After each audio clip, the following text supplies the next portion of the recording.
Hey there guys, Ken here, your Thrifty Apprentice. Happy Wednesday everyone. And in today's video, we are exploring Inktober. Inktober is a month-long challenge that runs throughout the month of October every year, based around 31 prompts to inspire you to create with ink. Well, in today's video, we're going to be playing off of Inktober and doing a line and wash. Now, I'm not doing one of the prompts from the prompt list. I'm just kind of diving into the entire spirit of Inktober and using ink and watercolor in order to do a line and wash today. Now, I'm going to be using several different products. You use whatever you have available to you in your studio. As long as you have a permanent ink pen and some watercolor or whatever medium you paint with, you will have more than enough to get through today's creation. So we're going to head over to the creation station and I'm going to show you how I created today's line and wash. Today, I'm going to be working inside this new to me sketchbook, which was sent to me by Nicole, a wonderful supporter of the channel and artsy friend. I'm going to be, it's a 100% cotton, if I'm not mistaken, 140 pound, it's 8.5 by 5.5 cold pressed paper, and we'll look at that in just a second. I have a few fine lining pens here, different brands, Creative Mark, Super Black. There are some Derwent fine liners here. There's a Prismacolor fine liner here, but just something that's permanent that won't move once it's dry. That way we can go over it with water since we're doing a line and wash or ink and wash, whichever you would want to call it.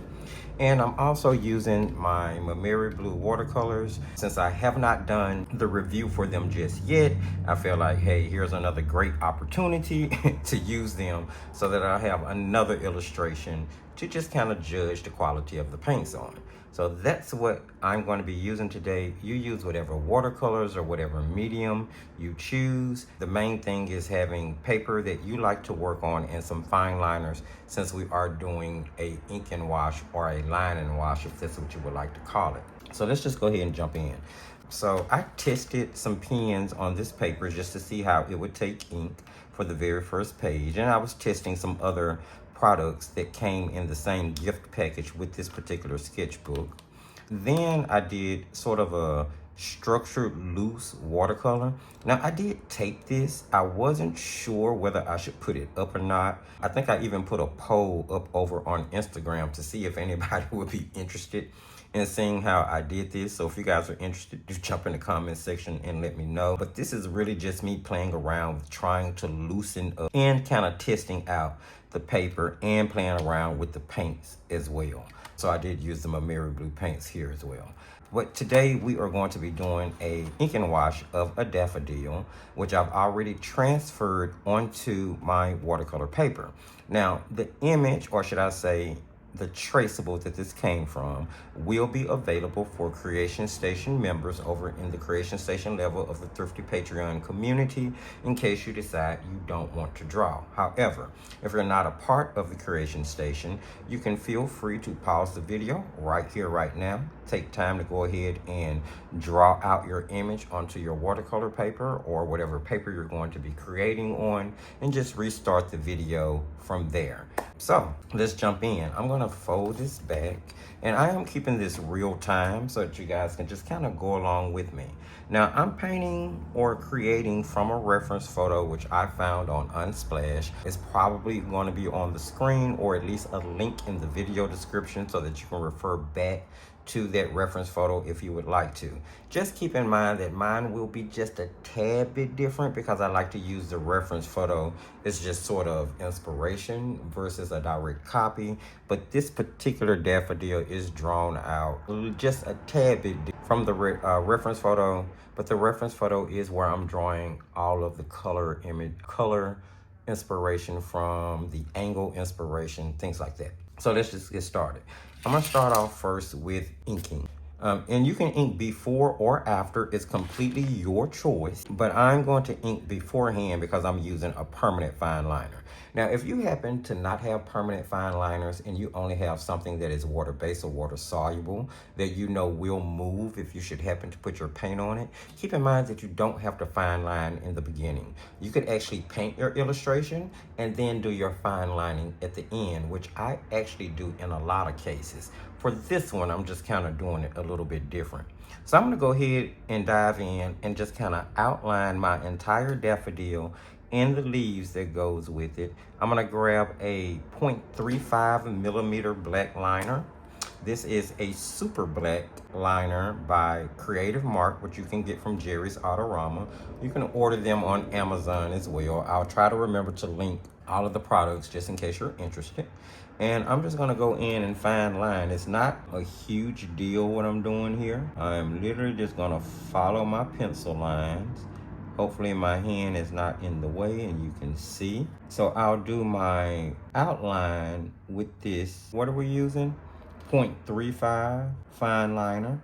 And then for my detail, I'm gonna switch to a smaller nib so that you'll definitely be able to see the contrasting difference. And I'm just gonna take my time and go through and outline my entire illustration. And then I will actually use an eraser to remove any pencil lines. Well, you can use an eraser to remove any pencil lines. I personally like graphite in my illustrations, so I haven't quite decided if I'm even going to erase them, but that is completely at the artist's discretion, and you can do it if you want or you can choose not to. And don't be scared to turn your paper when you're outlining as well as when you're painting. I tend to like to pull my stroke towards me. It helps me keep my lines straighter, but you do it whatever way feels more comfortable to you. This daffodil is so cute to me. I love the perspective that I'm going to be creating from with this. And I do try to keep my lines continuous when I'm fine lining, trying to remember to draw from my shoulder versus from my wrist. That way I can make longer, more realistic lines. And if it happens to come out a little bit different from the way I penciled it in, I don't really worry about it. I just kind of go with the flow. And I do try to keep my lines consistent without lifting my pen, but if I have to, I will.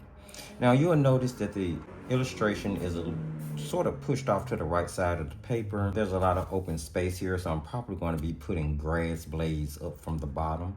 Although that's not a part of the reference photo, that will be a little bit of the artist's liberty that I'll be taking, mentioned earlier.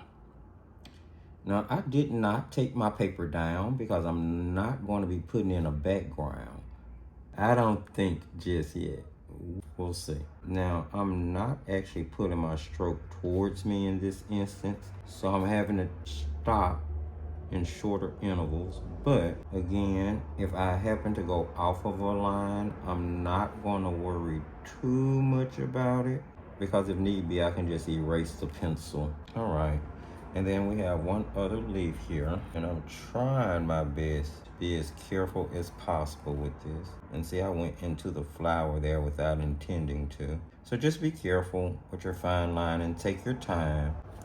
That's not going to be a big deal. I'll be able to correct it with the paints, so I'm not really worried. I lift my pen there, and I lift it again, which is exactly what I just kind of advised against, but you know, it happens. Now keep in mind, if you're doing this on cold pressed paper, typically has a toothy texture to it, so I would definitely suggest trying your pens out like I did on the very first page of this sketchbook before you go in and try to illustrate anything, just to see how that pen is going to work on the paper, whether it's going to skip, whether you can move with quick choppy fast lines, or whether you need to move slow. So all of those are things to consider. Now that I have outlined, what I'm going to do at this point is go ahead and start putting in some of my hashing in order to indicate where my darker colors are going to go. So I'm going to switch over to a if I have a thinner nib here, I have a 3mm or 0.3mm, which is a bit smaller. That's an 8. Don't want to use that just yet. 0.5, which is bigger, 0.8, and a 0.3. Now, a 3 is going to be smaller, so I have 2 3s here that I can work with. And I'm just going to, again, I'm using the super black one. And I'm going to go in and I'm going to start doing some of my hashing marks. And I might not do hash marks, more so just linear lines.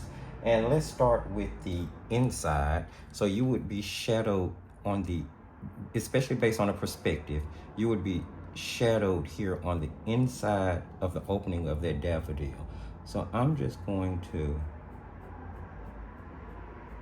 just make linear lines really close together and try to stay within the boundaries of the area that I'm shading. Now these pens work really, really well on this paper. I don't get any skipping, which is why I chose to use them. Although I have a lot of new pens in the studio that I am experimenting and playing with. The illustration that I showed you guys of the flower was done with one of those pens, and I had a lot of fun. Like I said, let me know if you guys are interested in watching me attempt that loose sketch. And there. Now we have shadow on the inside, indicating that it would be darker in there.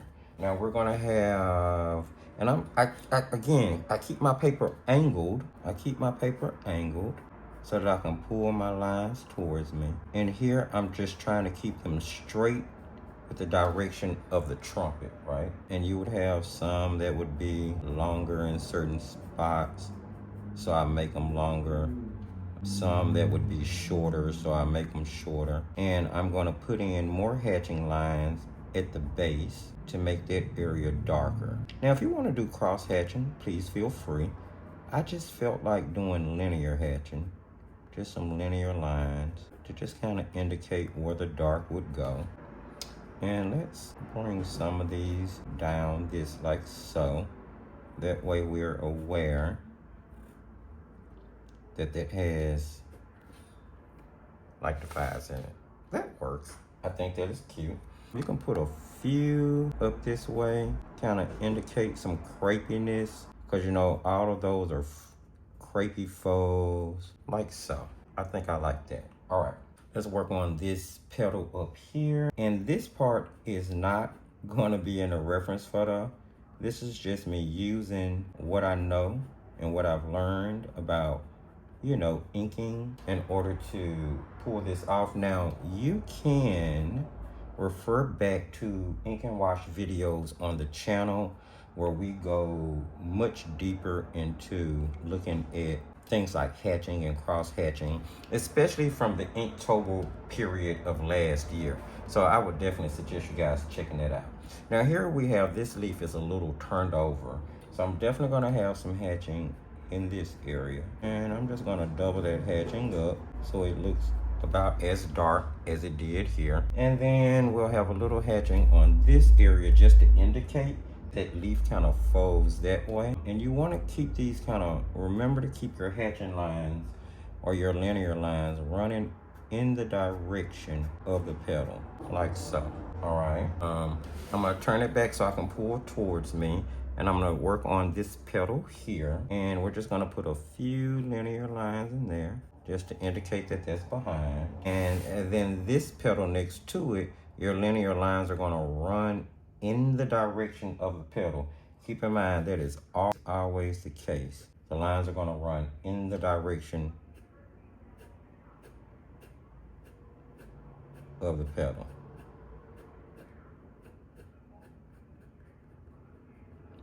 And where petals overlap each other. And then there's a fold there, and then it kind of divots in there. I like that. Now for the one next to it, you're gonna kind of have a long linear line there, and then everything else kind of space itself out. And you can do as many passes as you need to get it as dark as you want it to for your eye, your illustration. All right, let's move on to the actual trumpet here. Now this part we're gonna do just like we did the inside, because you're gonna have these petals that are blocking the light, which would make this area darker than anything on the front of the daffodil. So you can literally just linear line or crosshatch, if that's what you're doing, this entire area, just like we did on the fold over here, like so. All right, and let's see. Now this is like the crepey, papery part. Daffodils are like those flute or trumpet, I'm sorry, not flute, trumpet style flowers. So it'll go back and then it'll do like this like trumpet curve. And this area is normally like crepey, papery type of, it has a papery, crepey type of look to it. So I'm gonna indicate that with little small hatches that kind of space out from each other, not too much. Go back here to indicate this curve, and then each one of the areas where it kind of divots in would have some hatching on it. Again, following the direction of the trumpet. Keep that in mind. I think that's good enough. You get the point. And then what's left is for us to do the leaves. Now, let's start with the stem first. And with the stem, I'm basically just going to kind of hatch on the side that would be shadowed. I think I'm going to cross hatch here. I don't want it too dark. And at this point, I've moved directly up to the tip of my fine liner. I'm holding it at almost a 90-degree angle. I want to make sure that I get pretty dark marks on the first pass without having to go over it, because I'm cross hatching. So here I'll just kind of go in the opposite direction of the lines I put in at first, and I'm just going to cross hatch up the back of that stem, and honestly right up under where you would have a little bit more darkness. All right, now let's tackle the leaves.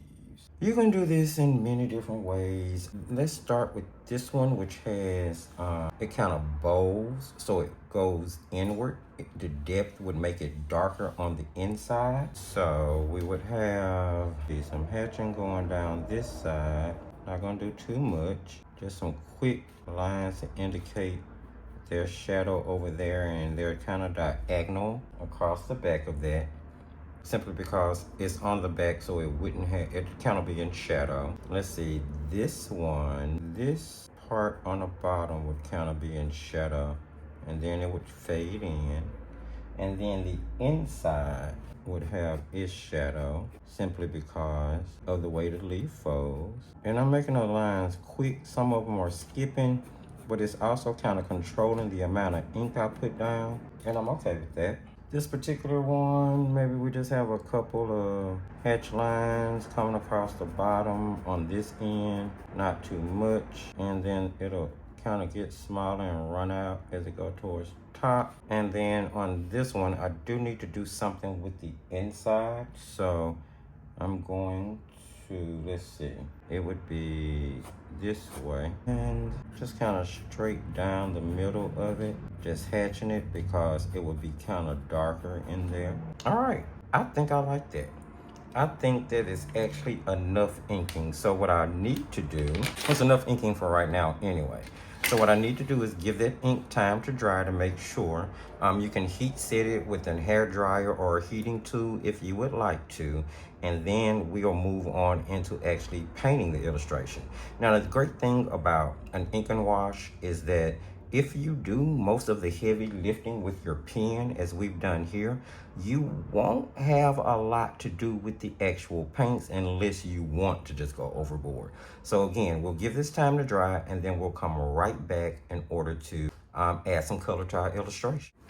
Okay, friends, now that we have given the ink time to dry, we can go ahead and put on a watercolor wash. It's gonna be super easy, because as I said earlier, we did most of the work with the actual pen,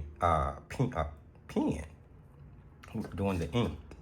I love ink and washes. It just helps make it so much easier. So I'm gonna do this petal by petal. Let's start with the back petal here, and we're just gonna go ahead and wet that petal.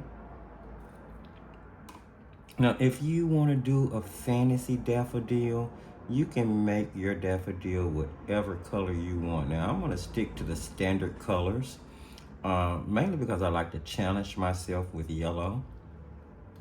But I'm gonna wet each petal first just to make sure we're gonna blend, okay?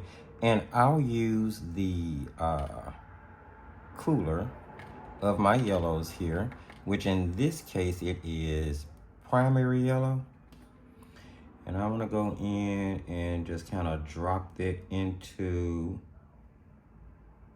the shadow area where I have my hatching. And I'll actually grab a little yellow ochre too, just a bit. And just kind of drop that in, especially along, mix it into that yellow a little bit. And drop it along the shadow end. Now that yellow ochre is going to be a little bit more opaque than that primary yellow, which is okay.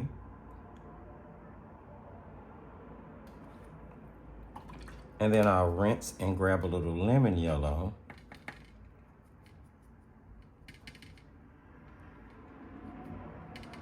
See if I can get some off, okay?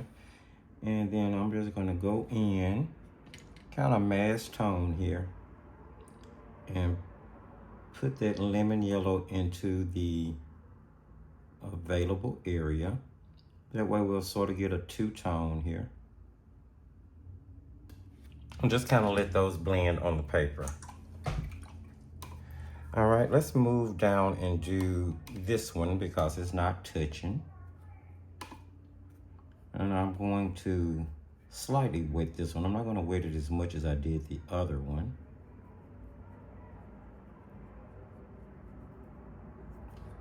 Once again, we'll use our medium yellow and yellow ochre mix and go in on our shadow end first.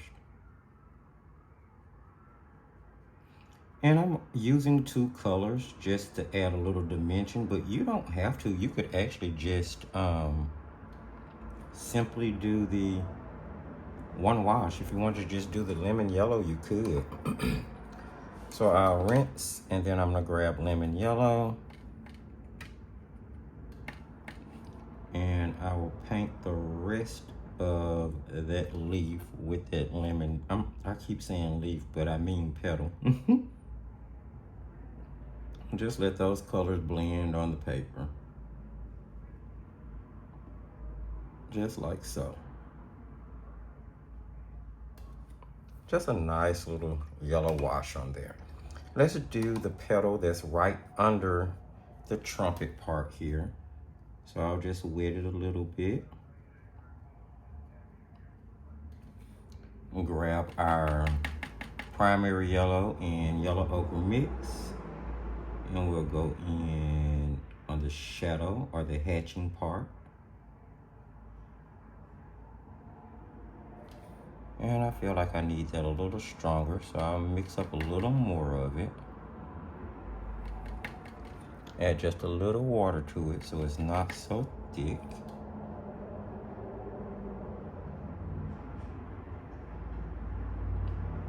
Then I'll rinse and go in with the lemon yellow. We're doing every single one of them pretty much the exact same way.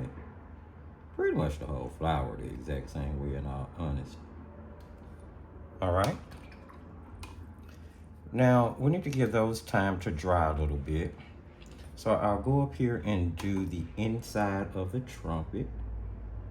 Just kind of wet it just a little bit.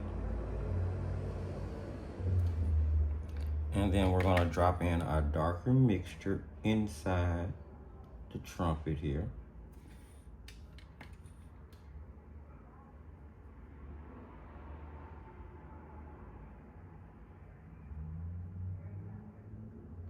Has sort of this kind of vintage stamp feel to it, which I'm kind of digging. As most of you know, I'm a crafter. I love stamps. So I'm really liking the way this is coming out. It looks almost like a stamped image.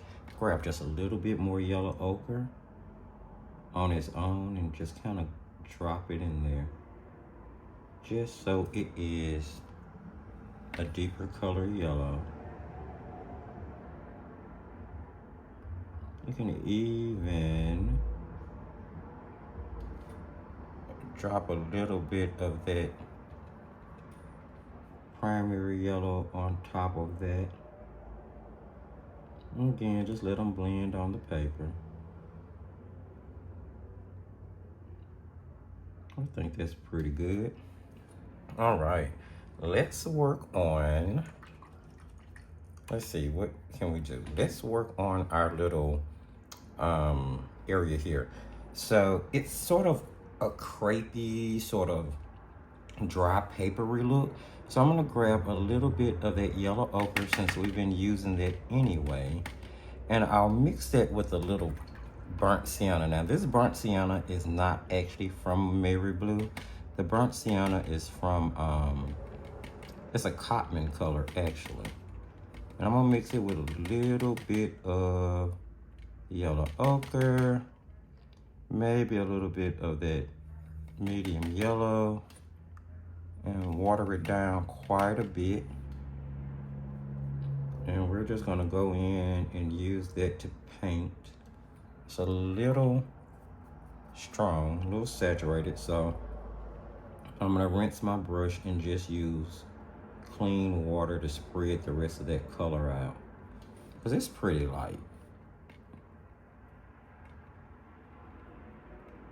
Now the brush I'm using is a nylon synthetic brush. It is a number 8 round.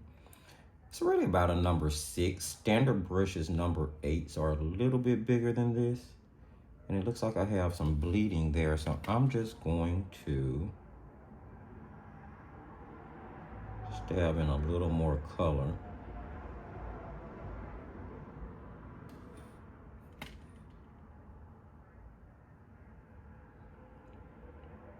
Just to make sure we have enough saturation. It's normally a really light color, so that should be good. And if we need to put more on it later, we can. And now I'm gonna grab some green gold because we need some green, and I'm gonna mix it, oh, let's see, with a touch of that yellow ochre, just a touch. Definitely need more green gold. It needs to be green leaning. That's a little too golden for me. So let's take green gold on its own, and we're gonna add just a smidget of ultramarine to it. Just a little bit until we get that to sort of an earthier green. And then let's grab that, and you can actually let it blend into that kind of papery, crepery area up top. And then just kind of bring it on down the rest of the stem. I love the green colors you can mix with green gold. Definitely one of my favorite colors. Now, I typically use the green gold as inside.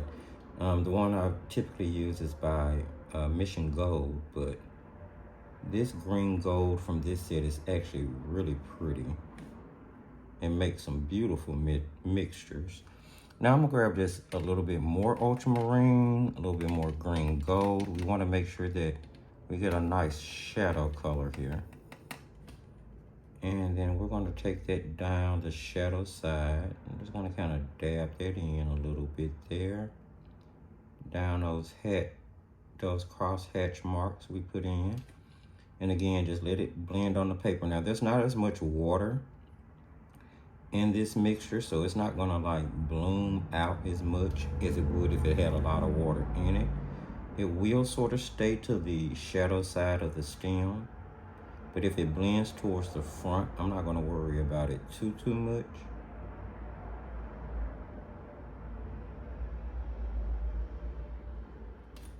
And definitely want to get a little darker under the bend there.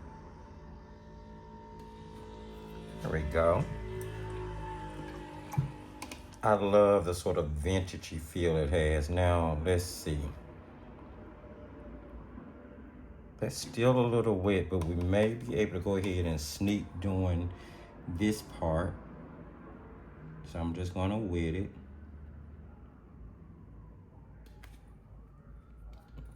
And then we're gonna paint that part with our darker yellow mixture, which was the yellow ochre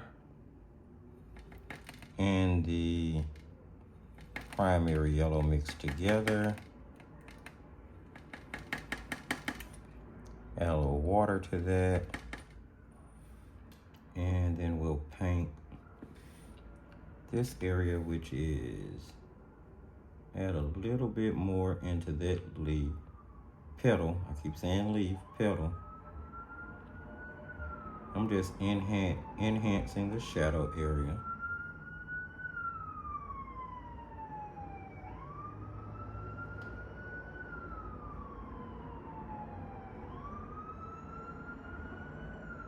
And I'm not going to drop any lemon yellow in that area, so because it would be the darker yellow color. And then we'll drop lemon yellow on the front of that petal, the part that's actually facing the light. Now this one here, let's see if we can get a little wetness on this one. Let's see if we can sneak this in without them running together. Not sure how successful we're gonna be, but let's see. I'll try.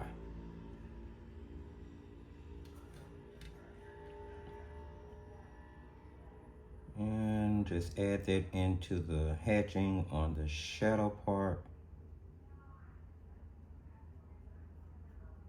And I'm just gonna go ahead and try to make it dark enough from the beginning to match the others. And then I'll rinse, grab lemon yellow again.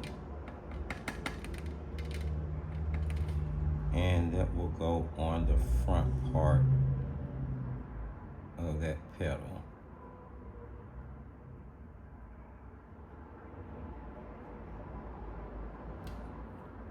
And I feel like I need to blend in a little bit more shadow, so I'm gonna rinse the brush, pull some of the water out, and grab just a little bit more of that shadow color to go back in and blend with.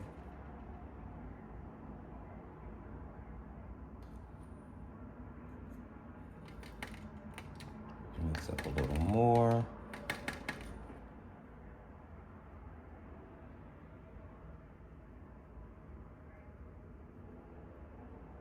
Okay. And now I think I can do that part. And we'll just do that part with the lemon yellow. And I'm just going to wet it just a little bit since I've been doing that to all the rest of them. I want them all to sort of look the same. And then we'll go in with that lemon yellow.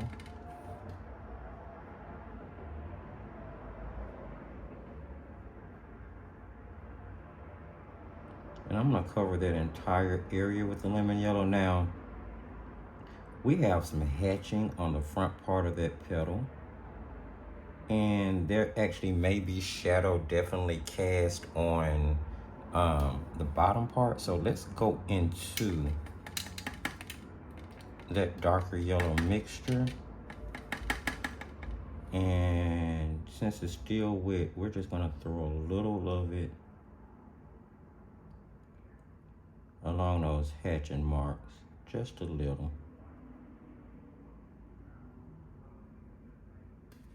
Okay. Let's move on. What else? I think I want to put a little bit more color on this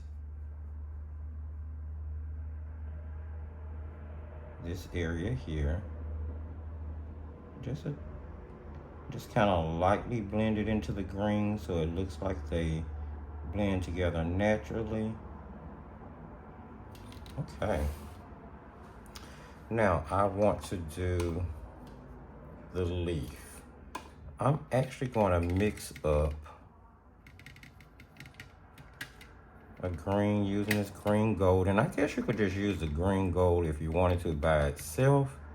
That's a little too yellow, almost neon-y for me, so I'm gonna grab some of that ultramarine and start to knock this color back like so. And let's paint this one first, and I'm going in on dry paper without wetting it first. Now these may end up with texture in them because it does have ultramarine in the mixture, which is a granulating color. Ultramarine is a beautiful way to give granulation to a lot of your mixtures. This PB29 is a beautiful granulating pigment.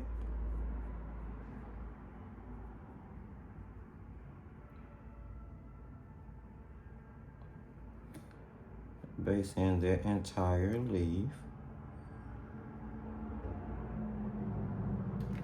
And now I want to mix a darker green again. So let's just use this area to mix up enough of it to get through all our leaves. I'm gonna add quite a bit of ultramarine to that to make sure I get a much darker shade than I did here. And I'm gonna go down and just kind of drop that in along the shadow side of my leaf. And this is a leaf. And just let it blend naturally on the paper. Again, I'm trying to keep everything blending on the paper as much as possible.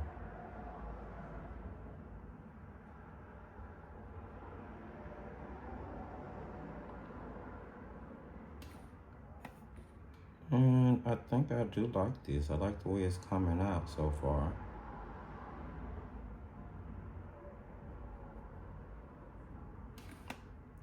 And that'll just let it blend naturally without any harsh lines to it.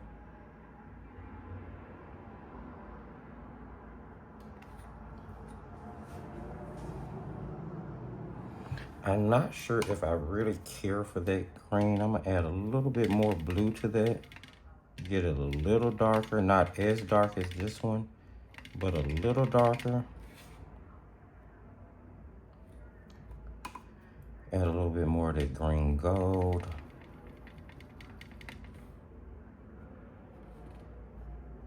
And I'm gonna drop that in just so it will shade that leaf a little more. Blend into that green that's on the paper already. Let's jump over and do this one. The leaves are definitely going to be different. I'll paint the entire thing with our green mixture. And hopefully I'll have enough. I don't feel like I mixed enough of it. Look how easy doing all the work with the pen is making it though. And this is the second full composition I painted on this paper, and I have to say I'm not terribly disappointed at all.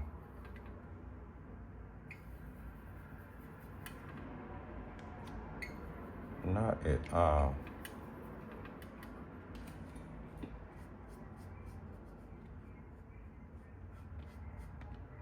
And I'm just going to kind of go back over what I've already done because this color is slightly different. That's okay. I'm not gonna worry about that too much, because we can't do too much to this to hurt it. This is very easy. We're just putting in washes at this point.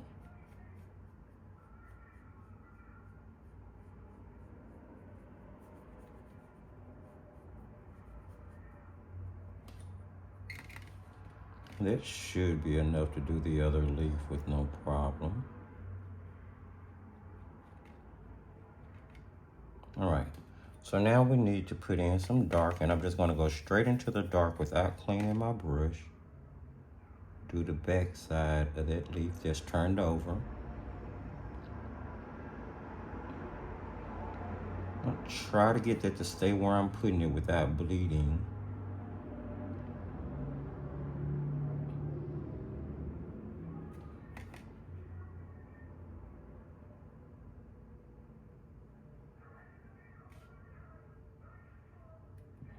And then put a little of that in the actual leaf itself.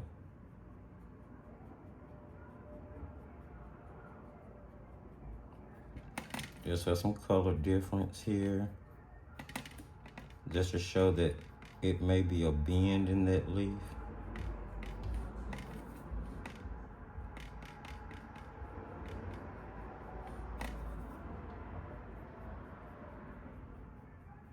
And again, just let it blend on the paper and dry on its own. It'll be fine.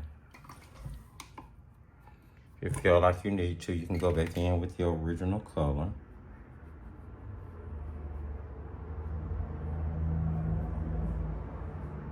Just to clean things up a little bit, make sure that it blends properly.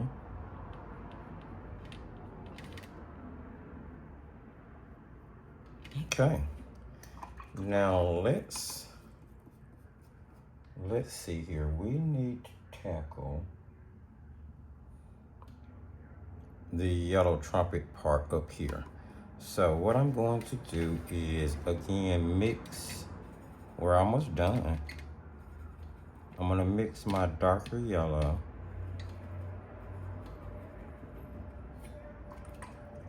let's wet our trumpet.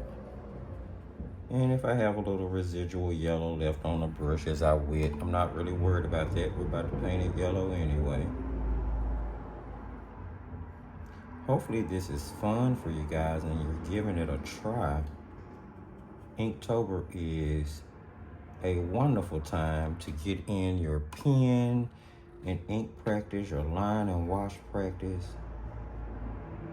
And although I'm not doing all of Inktober, I'm definitely just kind of running with the idea. This would be considered an Inktober piece, although it's not one of the prompts. So I'm going in with my darker yellow, and I'm just going to cover the hatching area with it. Try to keep my hand out of what I've already painted.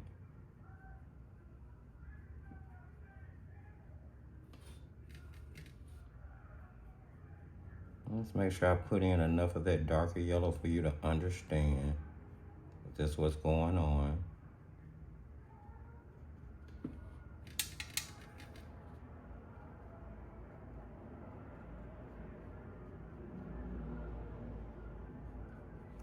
I really feel like it needs to be a little bit more saturated, so I'm gonna grab a little bit more of that mixture with a little less water.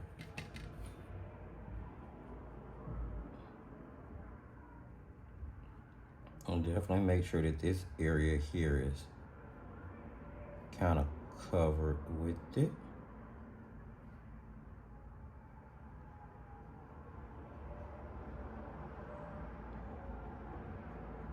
All right, and now I'm gonna go in with lemon yellow, and I'm really gonna try to do this as mass tone as possible. I want my brush, just wet enough to get some paint off. And then we're gonna go in and just paint in those areas where I didn't put that dark. And again, we're letting the blend happen on the paper.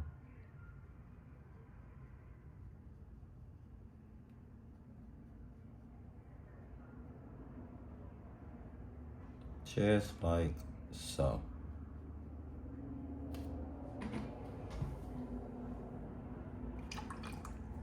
And if you need to, you can darken up your, once you get down the lemon yellow, you'll be able to see whether you need to darken up your shadow area anymore. I'm just gonna drop a little bit more in there of that yellow ochre. And I'm taking it straight from the pan so that it'll basically stay where I put it. Okay, I think that's good. And now for this area back here, we actually are just gonna do it all green. I'm gonna turn this so it can be, I can pull my stroke towards me, and I'm gonna have a little bit of yellow to clean up there, unfortunately, but that's okay. Let's just kind of wet this area. We'll grab some of this green, darker green paint, and we're just gonna go in and lay it directly on top of that part of the trumpet.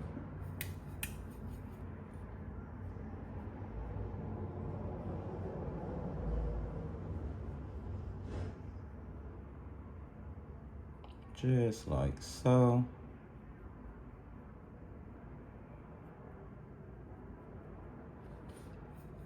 I'll go in and do some pen cleanup at the very end if I need to.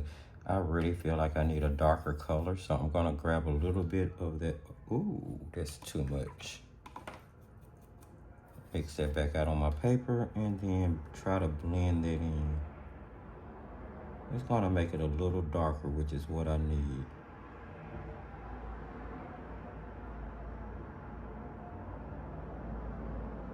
Like so.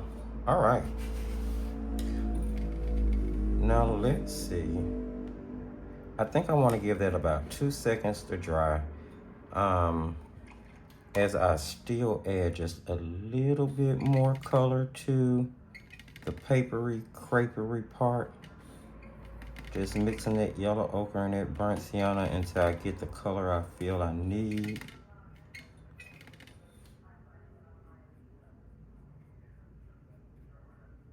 And I like that. I'm gonna grab a little of that darker green.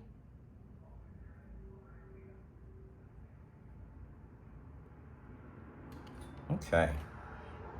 Okay. Now, I just need to do the other leaf. We'll give it time to dry afterwards. So we have, hopefully we have enough of this to do the entire leaf and go ahead and get it done and over with.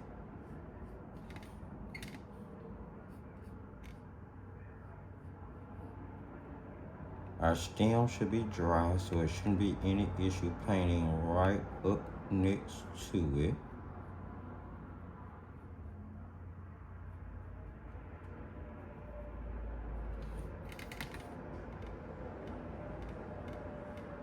And I'm gonna try to move quick enough to make sure I can still blend my colors on the paper.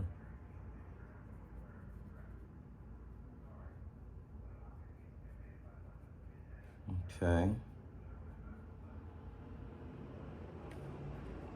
And while that is still somewhat wet, we need to mix up that darker green again. I didn't mix enough again, so hopefully we're gonna be able to get it back to where it should be for that darkness. Add a little water to that.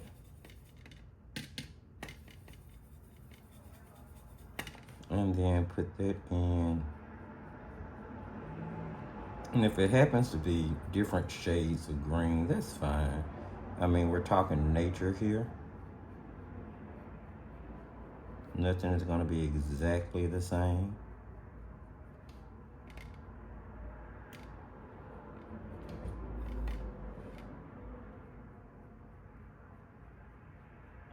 Just have that shadow run on both sides of that stem.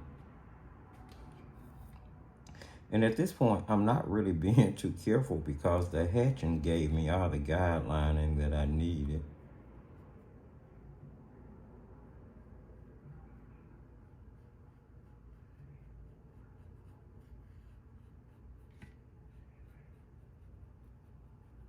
Get that painted in.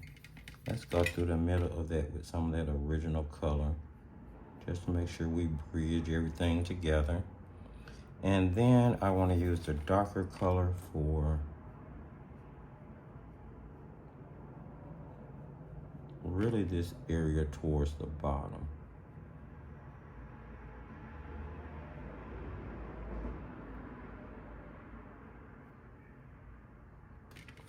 There.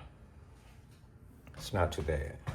Okay, before I let things dry completely though, I do kind of want to go in and do a little bit more with this lemon yellow. I feel like the blend between the lemon yellow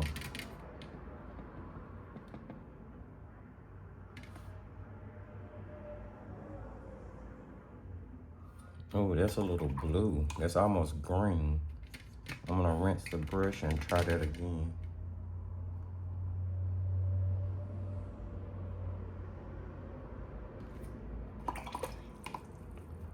And then rinse and pull water out and see if I can kind of blend that and make it look a little better. Just trying to punch up the yellow color a little bit, not too much.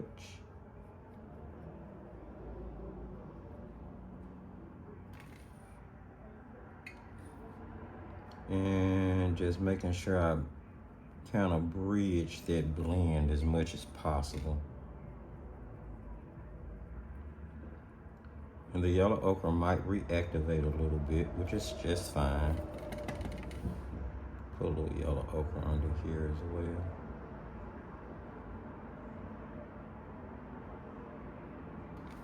Go. A little bit more lemon yellow.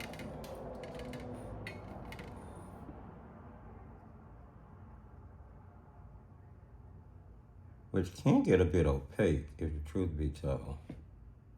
So be careful.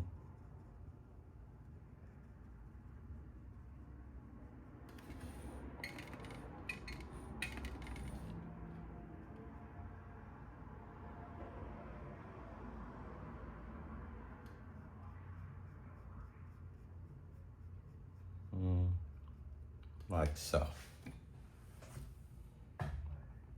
I think that's a lot more luminous and pretty. Okay, now I'll give it time to dry. All right, let's go ahead and start to wrap this up. I'm going to make another green color here. It's gonna have green gold mixed into it, so it'll definitely be of the same, you know, we can keep color harmony. And we're gonna need quite a bit of it. We're gonna put some grasses across the bottom of the paper. You don't have to do this if you're painting along. It's just something that I definitely wanted to do. Mix in some ultramarine here. Then I'll mix another color over here. This time we'll use let's go in first with our permanent yellow. We're gonna add a little lemon yellow to that. We're gonna add a touch of yellow ochre to that. And then we're gonna mix in ultramarine. Hopefully give us a different green here. A little bit more opaque of one. Let's go into this one with a little bit more ultramarine to darken it up some more. And I think for now we're gonna stop there. I'll clean my brush, make sure I pull some of the water out. And we're gonna go in and just start making grasses. And you're gonna pull up from the bottom of the paper.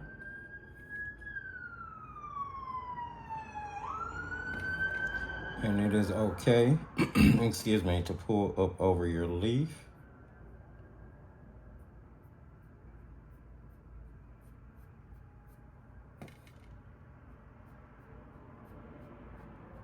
And basically just gonna pull up strokes from the bottom and be sure to fill in the bottom itself.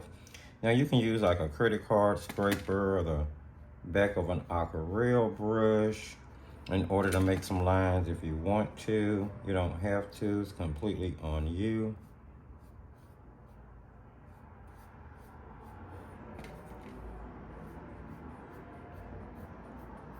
And don't you worry, it's gonna get more and more full. Now, I'm gonna grab some of that darker color and go ahead and go in with that as well. And what you're gonna notice is that they may start blending in there. If that is the case, and you don't want that to happen, you wanna mix up a darker color with less water in it. So that's what I'm gonna do. Green gold, ultramarine, and pull those up through. Pull that up through too. Now, of course, you want enough water for it to go off your brush, and I'm actually moving slower to make sure that I get full strokes.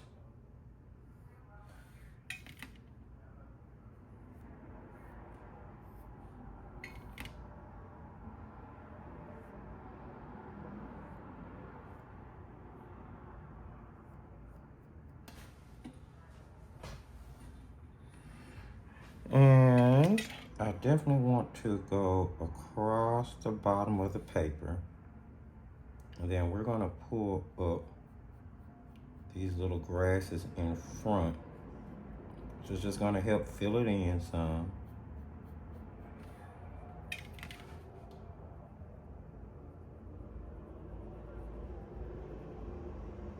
Just add a little thickness at the bottom for all of this to come from. I'm gonna add just a smidget of water to that. And you can actually consider that your base layer, right? So what I'm gonna do is give this time to dry and then come back and paint even more grasses in front of it.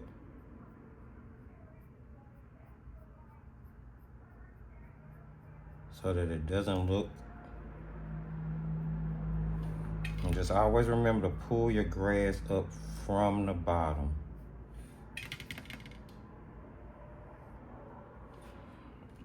Okay. Let's see if I can add a little bit more definition to that. Let's go with our yellow, little yellow ochre, and a touch of ultramarine. And get a different color grass here. I'm gonna pull that up from the bottom, just kind of adding it in. And now I'm being very careful about making sure that I make grass looking strokes. Thin lines that fill in. Now, like, if this is too much extra work, you don't have to do this. I just felt like it would be nice for it to feel like it was in a kind of embedded in grasses.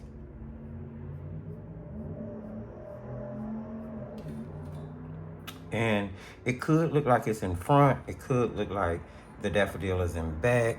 You know, you never know. Who knows, right? Now let's make a darker green, much darker green that we're gonna go in with to start laying on top of all of that. I'm just gonna go with green gold here and ultramarine. Just a little water, just to make sure it's loosened up. Ultramarine, I do mean lots of it. Get us a good, nice, saturated green. Maybe a little burnt sienna in it.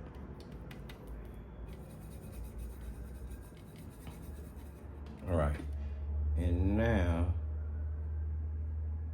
we're definitely gonna go in with the darker grasses from the bottom. And I'm gonna make a lot of little ones across the bottom.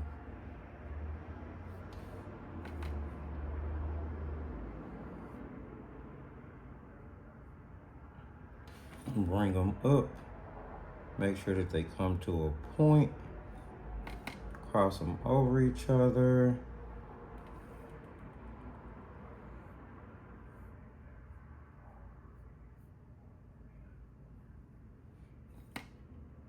And then this is how you're gonna make the grasses look like they're in front of the daffodil leaves.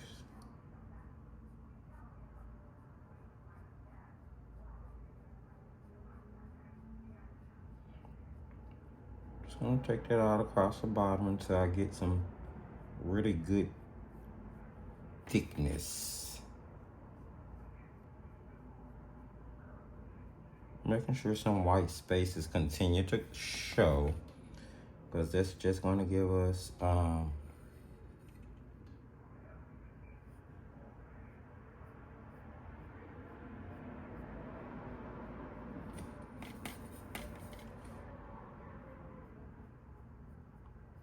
and you're still going to be able to see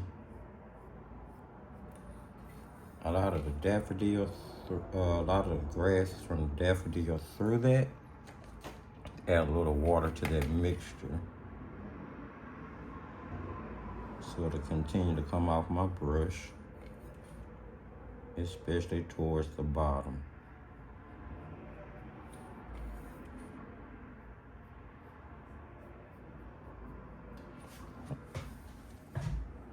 Okay, now what I want to do is throw a little darker shadow in there. So let's go with ultramarine blue. Let's get us a nice good puddle of it here. We're not gonna need much of this. Some burnt sienna. Hopefully this hasn't been too long for you guys. A little green gold. Make sure we keep it green tinted. It's still not quite dark enough, so I'm gonna go in with some more ultramarine blue. Add just a little water to that. All right, let's see.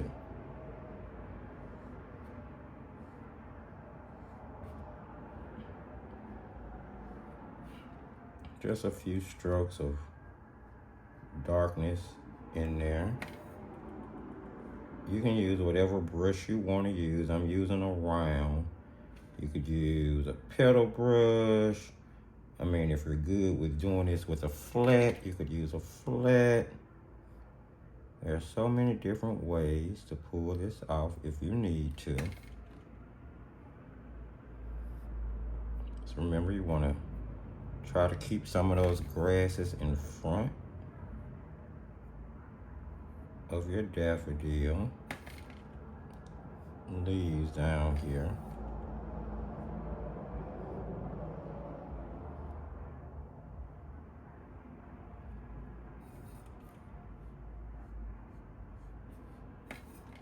I'm just gonna go throughout here and just trying to put it in without my paint cracking. Too much water, but that's okay. Just putting in kind of some ghost grasses here.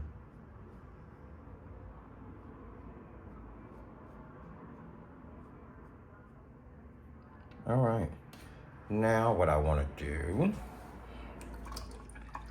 is splatter a little life into it. So I'm going to just kind of splatter up in this area, maybe. Let's do some green gold. Maybe there's some flying, the wind is blowing and there's some flying grasses, or you know, it's making stuff kind of fly all over the place. I'm trying to stay off of my daffodil itself, but if it gets on it, I'm not going to be too concerned.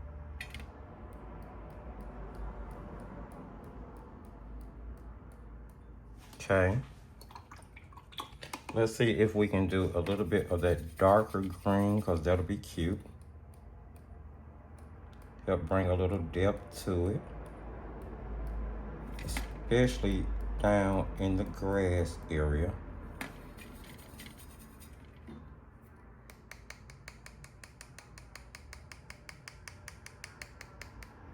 Okay, and then we will do I don't know, yellow ochre is always such a warm and inviting color. It always warms everything up. So we're gonna finish this up with some yellow ochre. Just a few spicks, not too much. All right, I think I'm gonna call that good. I need to give this time to dry. Then I'm gonna reline some things just to bring it out a little bit more from the pen, my friends, and we will have ourselves a composition finish. All right, I'm grabbing a number 8. I'm gonna grab a pretty big fine liner, and I'm just gonna go in and enhance some of the outer lines. This is a 0.8 Prismacolor, and I'm just going to go in and enhance some of my lines, make them a little thicker.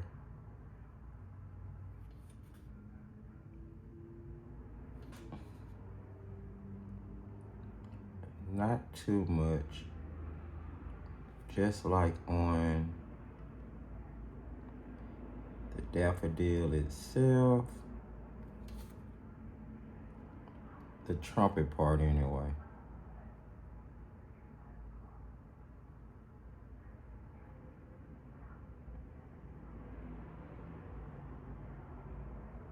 Just to enhance the ink look of it. You don't have to do this part. You don't have to use a pen this thick. I'm just having fun at this point.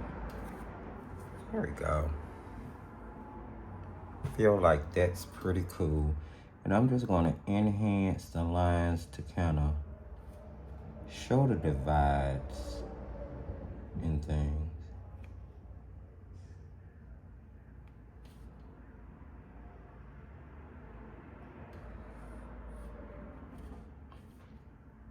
Absolutely.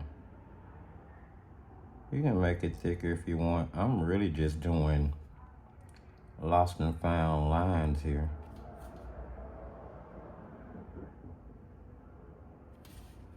Just to help make things a little, stand out a little bit more. There, I think I'm happy with that. You could put a few like hashing lines. I'm gonna grab this 0.45 and just throw in, starting at the bottom, coming up.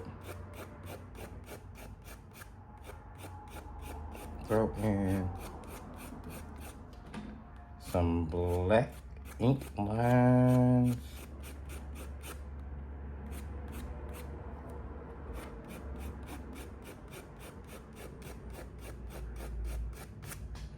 There we go. I think that's good. All right, I'm gonna grab my white gel pen and we are gonna go in and just add some highlights to some stuff here.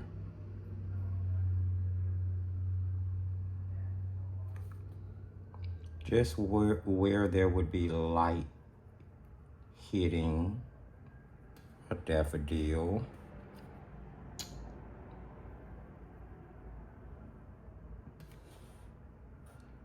And maybe on the edges here a little bit, not too much, especially along the front side where you definitely be able to see it. And maybe a few hatching lines like so, and maybe down the middle,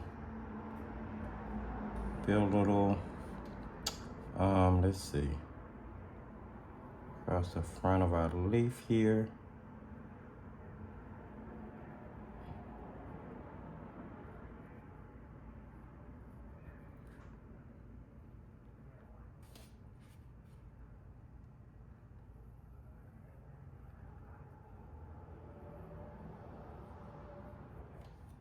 Yeah, maybe right down the front of our stem. And I think, my friends, I think that that's good. I do. I think that that's pretty good.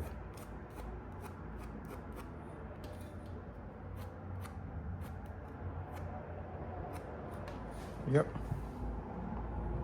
I like that. I think that turned out pretty well for not too complicated ink and wash. Not too complicated.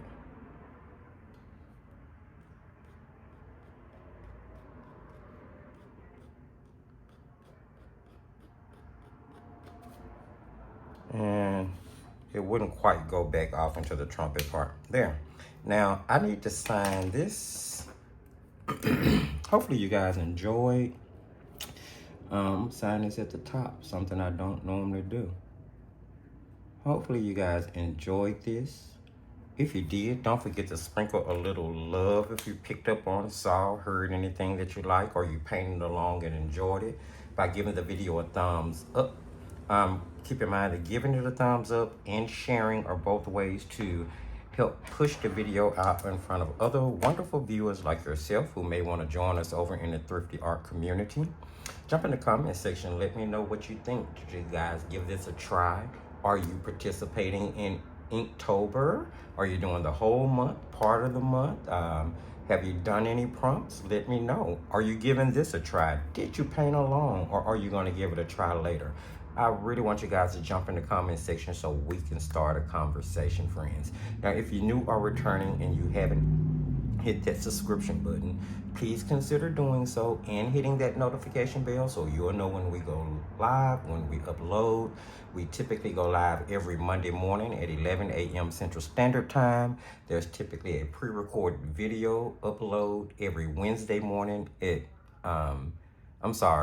lives are Monday morning at 11 a.m. Central Standard Time. Pre-recorded releases are Wednesday morning at 10 a.m. Central Standard Time. And whenever we have product reviews, they are done on Fridays, pre-recorded, unless we decide to do them in a live. So be sure that you subscribe and stay tuned and put your ears to the ground and listen for all of that.